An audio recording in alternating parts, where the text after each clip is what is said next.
Hello and welcome to Head Above the Clouds podcast with me, Alice G. And me, Jade Poultney. We're here to have open and honest conversations about mental illness and hopefully give some advice about how to keep your head above the clouds. Hello and welcome back to our podcast with me, Alice G. and Jade Poultney. We really hope you enjoyed our conversation last week with comedian and legend Tom Allen, which at the time was actually pretty exciting because the first lockdown restrictions had started to ease and we were finally able to actually get some human contact and socially distance and record with Tom. This week, we are joined by the one and only Natti from Fickle Friends. Over the past 6 years, Fickle Friends have dominated the indie charts with hits like Swim, Glue, and Pretty Great. So, although new COVID restrictions had come into place, we had the pleasure of being able to talk all things touring, recording, and mental health with Natti over Zoom for the episode. So kick back and enjoy another episode with us at Head Above the Clouds. Hi Natti, thanks for joining me and Jade. How are you doing? Thanks for having me. I'm okay. I'm all right. Coping? Yeah, taking each day as it comes. God, I can imagine. So is everything, when it comes to the band, has everything been on pause, or are you able to still been managing to work remotely? So I've actually been, I go to Brighton every week. I've just been driving down because that's where our studio is. So we've managed to keep writing and doing all the creative stuff, but obviously the live part of Fickle Friends has very much died a death this year. Just, still trying to make my peace with it. But no, nothing's come to a complete standstill. I think I'd lose my mind if we couldn't continue being creative. Oh, definitely. You had quite a few things planned, didn't you, live? Originally festivals and everything all booked in. And they've all been wiped out. Yeah. We were supposed to be doing an Asian tour in September. Oh, we were supposed to be in America right now and then doing a big UK tour. So yeah, it's just kind of, having to kiss it all goodbye and just not know when you can reschedule things is weird. Yeah, of course. No, it must be difficult. I think as well you put a lot of anticipation and there's a huge amount of planning that goes into these things, and I think it's fair to say that it's very disappointing to put everything on hold, really. Disappointing is the word, but yeah, at least you're able to go down to Brighton and see each other, which is obviously must have been nice out, recently to have that bit of company with each other. Yeah, you normally spend a lot of time together, I'd imagine, if you're on tour 3/4 of the year. Yeah, this is probably the longest amount of time that we haven't all been hanging out as a four that often. We do a lot of Zooms because we all kind of live all over the place now. So it's usually just me and Jack in the studio doing all the writing, but we make sure that we try and organise some sort of meetups or Zoom calls with the others. But I miss them all a lot.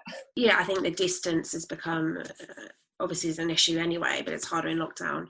I mean, Zooms have helped. I mean, the question is, how many pub quizzes have you done? I think that's the real question. I mean, I think we all, when we first got locked down, it was like a bi-weekly situation, and it went on and on and on to the point where I was like, I'm so quizzed out, I don't know what to do. But it must have been 3 or 4 months worth of pub quizzes, twice a week. That's crazy. When they stopped, it was just suddenly no one did a quiz anymore, and I was like, did we all just agree on with this now? We're I'm over it now. I've had enough. I feel like I missed out because I did literally one quiz, and it was one that I did. I know, I did one quiz, and it was I did it for one of my best friend's birthdays, and it was I realised how much work goes into a quiz. It was hours of work, and after that I was like, do you know what? I don't have time for this. We were doing PowerPoints, but we were trying to outdo each other every week, who could do the most, and then I was on freaking After Effects and Adobe, I'm gonna make motion, I'm gonna put sound on mine, being it was taking up a good 3 days of my week was planning a quiz for a Friday night, and I was like, Jesus, this is all I'm living for right now is a Zoom quiz. That's how sad it's gotten. So obviously work-wise with the band, you've been able to do some bits, but major tours have been paused. You're a yoga teacher, am I right? I sure am, yeah. How long have you been doing that for? So I started my training this year in January, but I've been teaching literally since we locked down. I've been teaching every week on Zoom, and just starting to get back into studios now. So I guess August, September, October, I guess for like 4 or 5 months now. Wow. Yeah, It's quite a it's while. cool. Was it, obviously it was like you probably had initially planned to be doing it more in the studio. So was it like a big, I don't know, was it more difficult doing it through Zoom, or did it just work just as well? It was weird because obviously like you just have to kind of rely on like Instagram followers or people you know to join Zoom, and I still do, but it's actually been like a really nice thing to look forward to every week, and a really lovely way of bringing a group of people together every week who like don't necessarily know each other, and we kind of all get to have this kind of ritual every Sunday. It's actually quite nice. It's been like the silver lining, I guess, of I can imagine being trapped inside. It's routine as well. Obviously yoga is incredible, having that thing to go to. Yeah, it's that's how I came to yoga in the first place. It's like a means of kind of managing my panicky tendencies, I suppose, or my worry. And like even now, like sometimes I have to force myself onto the mat, and I know I'm like, it's going to feel weird for the next like half an hour, but I know by the end of the hour I'll feel like a new person. But it's like you say, it's like allowing yourself that space to kind of like just kind of like sit and kind of, you know, come as you are and kind of wallow in what you are feeling right then and there. Breathing and movement, it just kind of, the meditative vibe that you kind of create for yourself just like feels like you're born again at the end of the practice, or it is for me anyway. But practicing mindfulness has definitely become a big part of that, and meditation as well. I think though with the benefit I found with yoga is sometimes with mindfulness is there's such focus on it.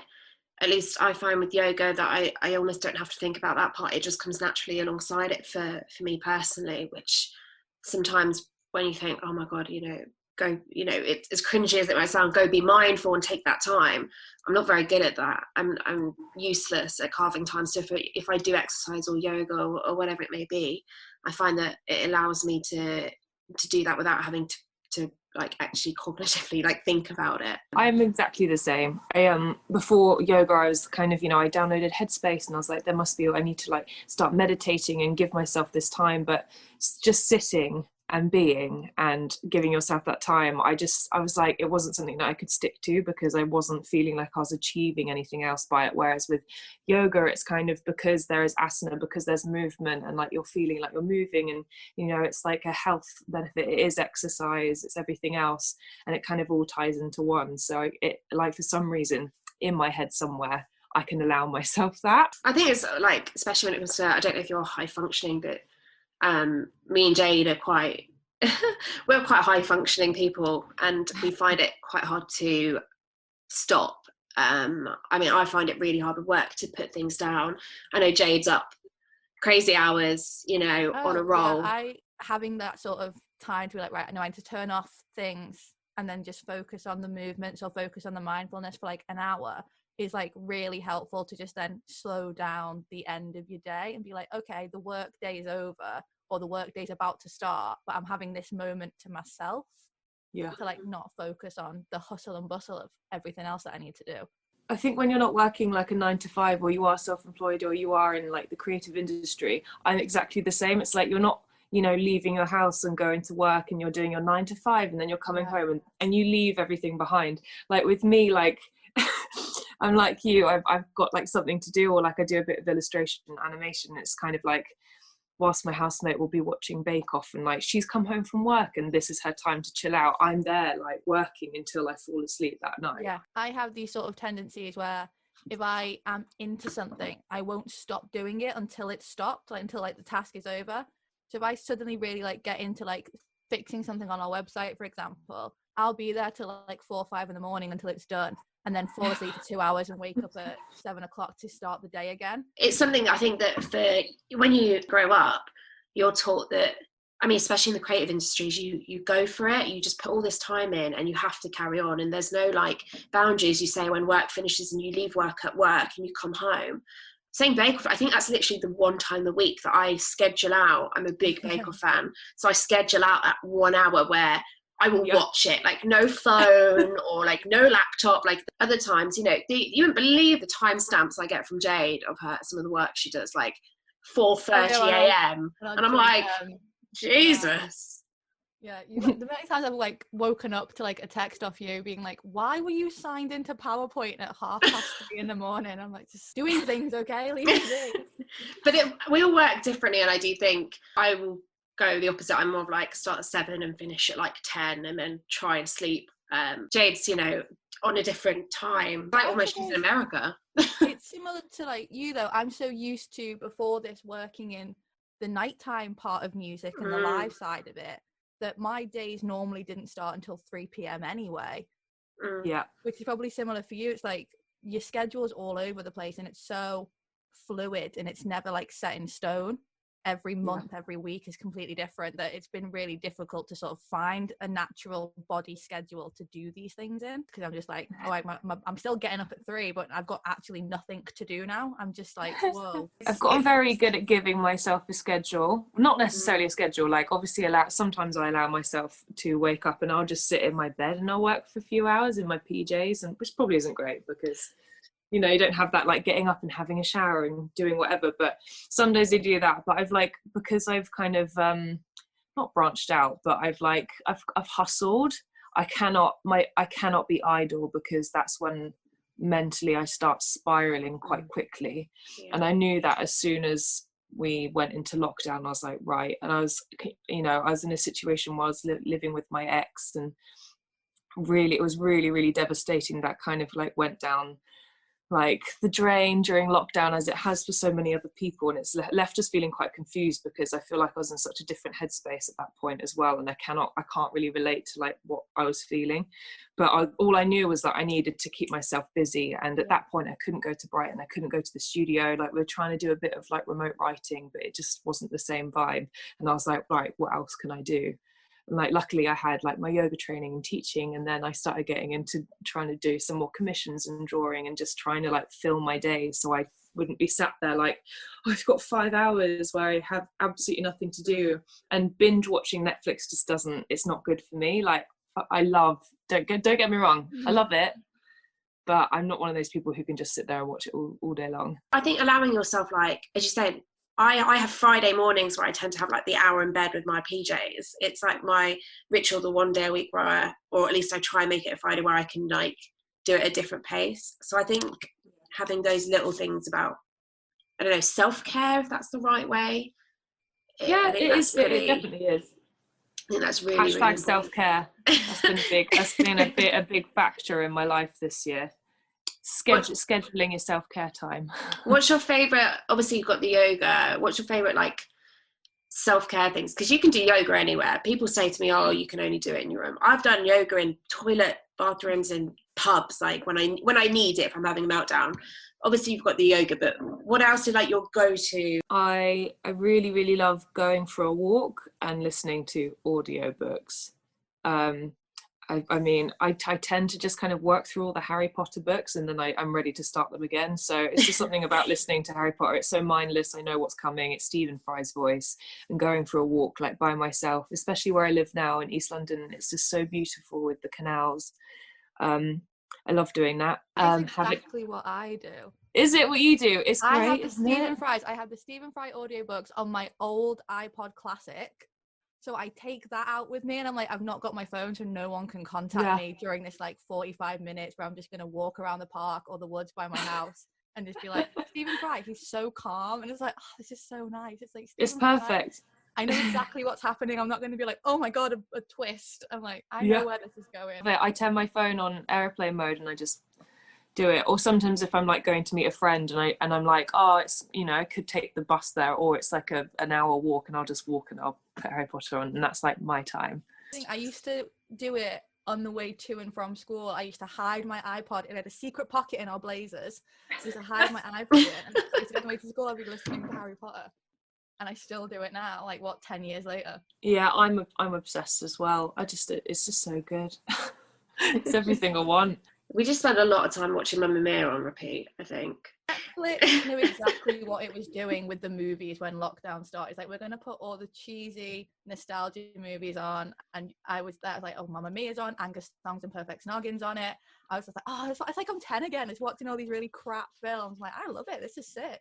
I got rid of Shrek though, which I wasn't too fond about, as Shrek's like one of my. I used to watch Shrek like every week on Netflix. I have like certain films that when my anxiety is really bad that really calm me. So one of them is Shrek 2.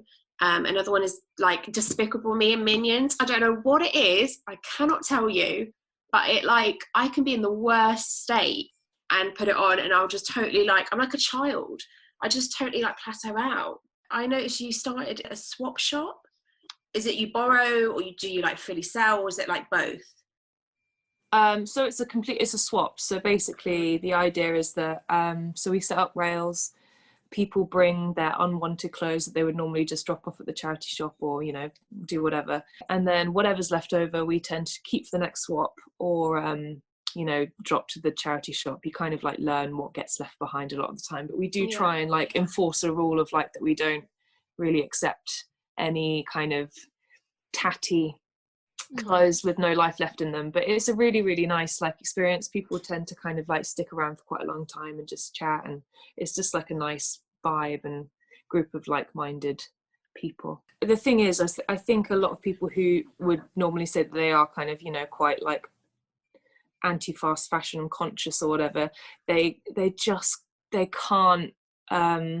can't get away from like the allure of ASOS next day delivery. Do you know what I mean? It's just even my friends who love swap shop, and they love shopping in charity shops and they love vintage. I'm still going to see them like, oh, I really like your shirt. They're like, oh, it's ASOS. I was like, oh, haven't broken the habit yet, have we?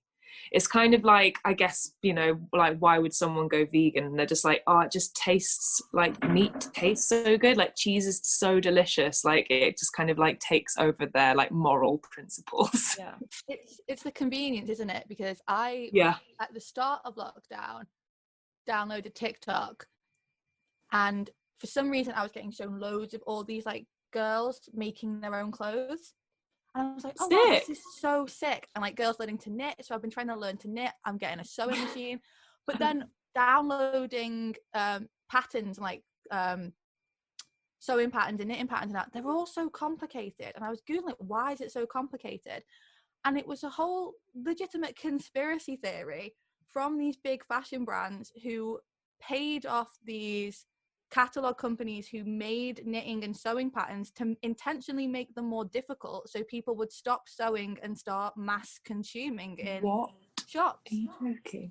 And I was like, it's like there is no easy way to get out of this system. We're sort of weird, like trapped. I think we have to accept the fact that we're like inherently not perfect people.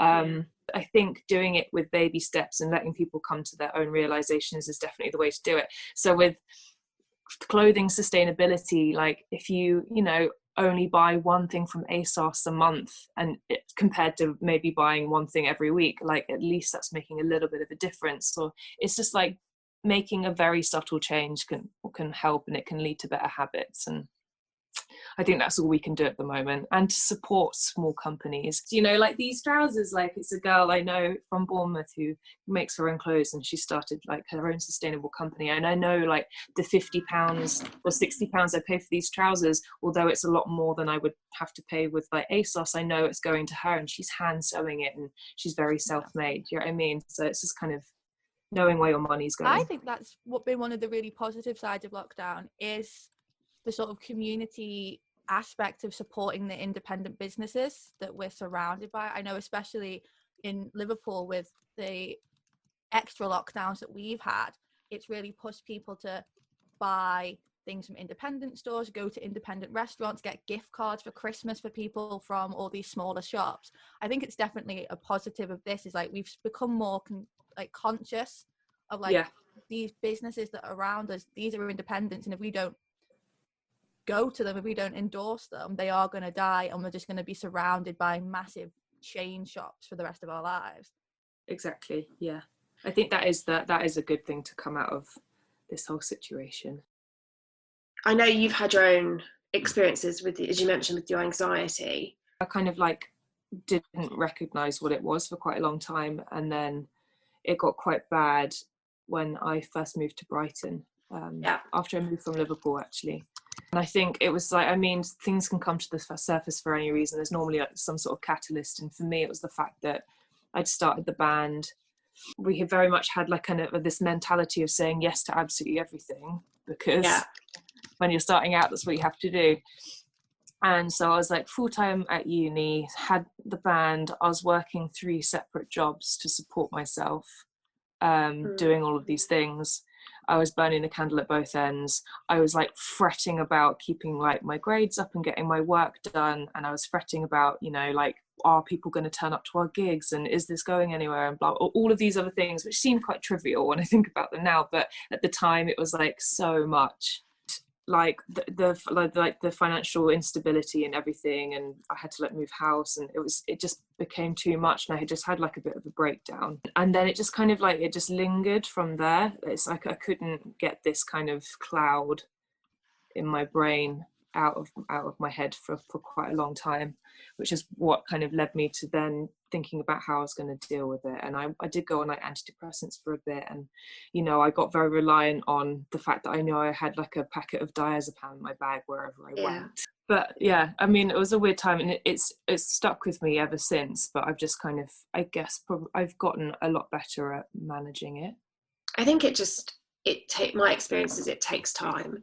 It's not something you just pick up overnight.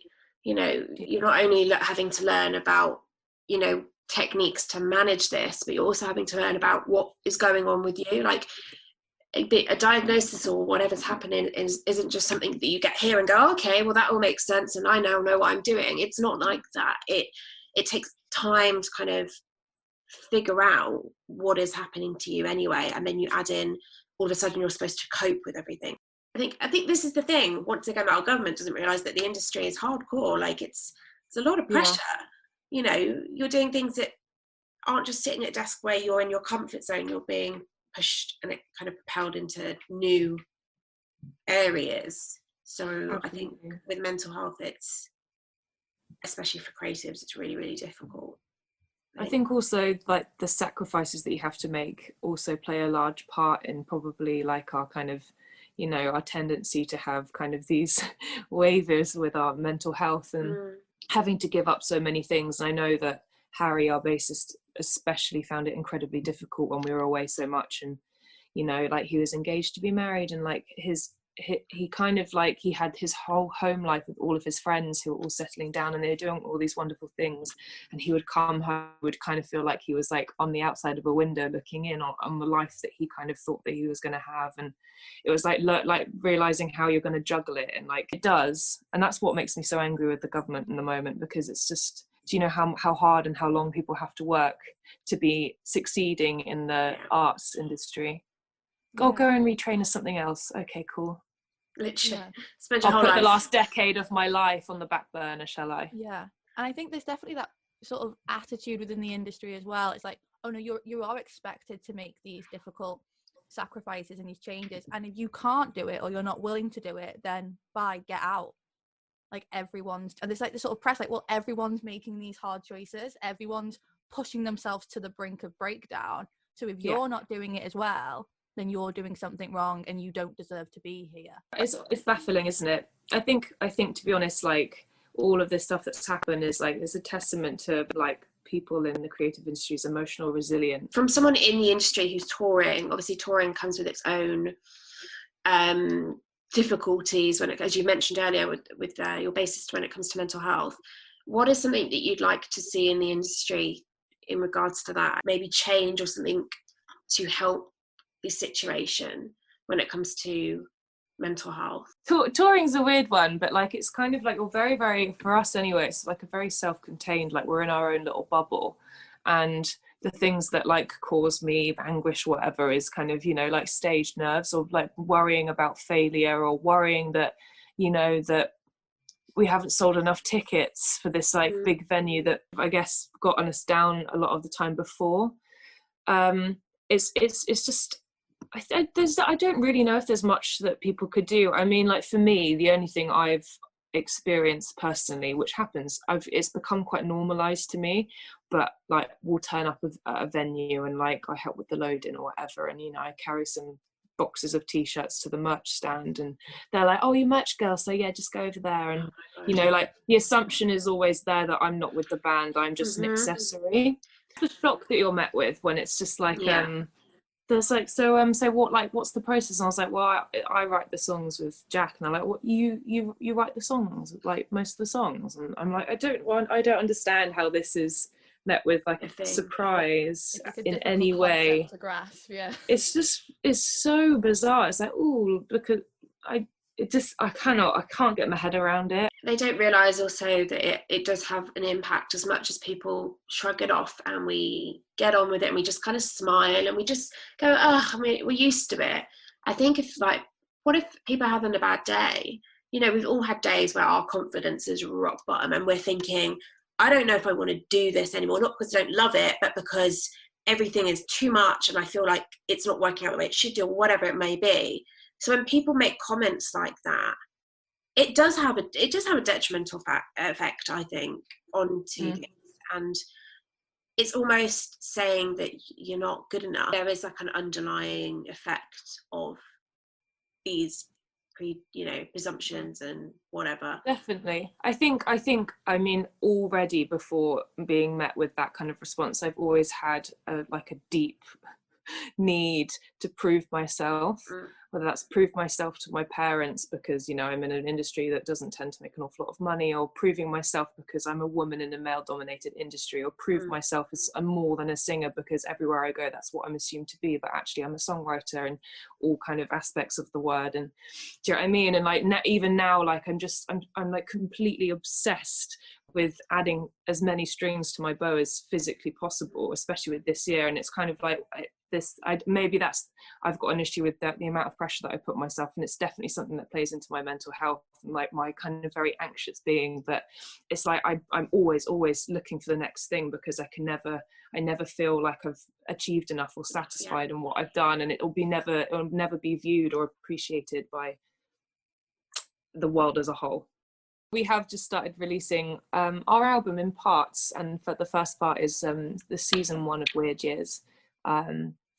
So that's being kind of drip fed out at the moment. The second installment of that is coming out on Friday. So amazing. There's a very, very heartwarming video of like, I've managed to get the VHS tapes off my dad of like all the footage in the 90s of me growing up in the mountains in Switzerland. So it's basically an entire video of like me as a 4-year-old skiing with like really cool 90s sunglasses. I bet them suits, the ski suits, probably got loads of bold colours and triangles all over them. Yeah, honestly, I looked sick. I'm like, what happened to me? Why I love it. I'm so dull. That's amazing. Thank you so much for coming on. We really appreciate it. And thanks for having me. It's been great to talk about some things which are slightly different as well. Thanks so much for joining us, Natti. It's been an absolute pleasure to talk to you and catch up and see what you've been up to in lockdown, and hopefully what we can see from you and Fickle Friends in the new year. And for those of you listening, thank you so much for joining us, and we can't wait to see you here for another episode next week.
Definitely. Yeah. Have you got anything to plug quickly before we go? Plug away. Plug away.